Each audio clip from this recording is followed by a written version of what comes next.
Hi, I'm Rachel Manchester. I'm in Tukwila, Washington, and it's February. It's December the 2nd, 2021, and I am so excited to get to interview you today and learn a little bit more about you. Hi, my name is Elizabeth Garman, and I'm from the city of Torrance. Rachel is one of my favorite people, so I'm glad that she's doing this interview today. You are one of the most inspirational nurses I've ever met. This last 2 years with COVID and our pandemic has just been absolutely crazy. And you've really had to change a lot of the way that you do things normally. Can you share a little bit of how COVID has impacted your professional practice and some of the things that you went through? COVID has affected all of us. It's been a huge stressor on everyone's plate. One of the things that I feel very sad that COVID came along, I used to go every vacation to other countries, to third world countries, to help in the hemophilia community. In nursing school, they don't really teach you very much about hemophilia. You have, I think it's probably like half a page or something about hemophilia and bleeding disorders.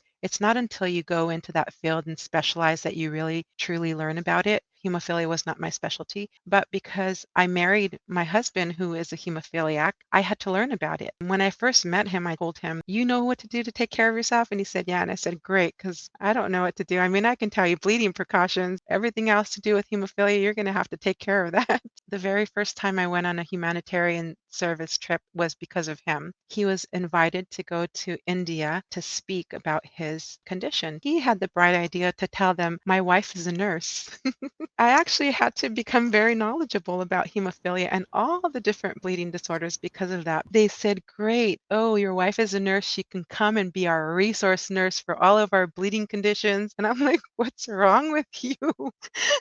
So we only had 5 weeks before the trip to India. I got on the computer and started pulling all kinds of research papers on bleeding disorders, all the different types from all the different factors, all the way from 1 to 13. I just had to go and do all this research because I thought if somebody asks me a question, I want to make sure I have the answer for them. But I'm glad that my husband did that because it helped me to be more knowledgeable about bleeding disorders. But because of that little thing that he did, every year we were able to go on our vacation to a different country. We've been to India lots of times, to different states in India. We've gone to different places in Mexico, or we went to Italy, to Scotland, to Malaysia, so many different Wow. places just doing humanitarian service and education with people with hemophilia, teaching them how to self-infuse because it's so hard for them to have to travel to a hospital to get factor. If they can get access to factor and do it immediately when that injury happens, especially a head injury, then we're going to save lives. That's been a really great thing that I've got to do with my husband, and that it's become a passion of mine. Everywhere you go when you help them, the people there are just so hospitable. They're so grateful that you're there. A couple of other things that happened during the pandemic. I won't go into details because then I'll start crying. I had some family deaths due to COVID. Even after you encourage family members to take the vaccine, it's still their choice and they're going to do what they're going to do. That was something very hard on not just me, but my whole family, because we had all encouraged these family members to go ahead and take the vaccine. And they kept saying they were going to, and they were going to, and they just waited too long. And then by the time COVID came, the Delta variant just took them. They were both very young, 44 and 24. And then just seeing coworkers struggling through COVID, it's just a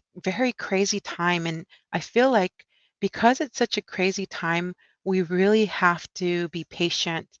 And one of my favorite sayings that Rachel says is to always lead with love. And I feel that as we do that, as we lead with love and kindness, then we can help each other get through it because it's so tough right now.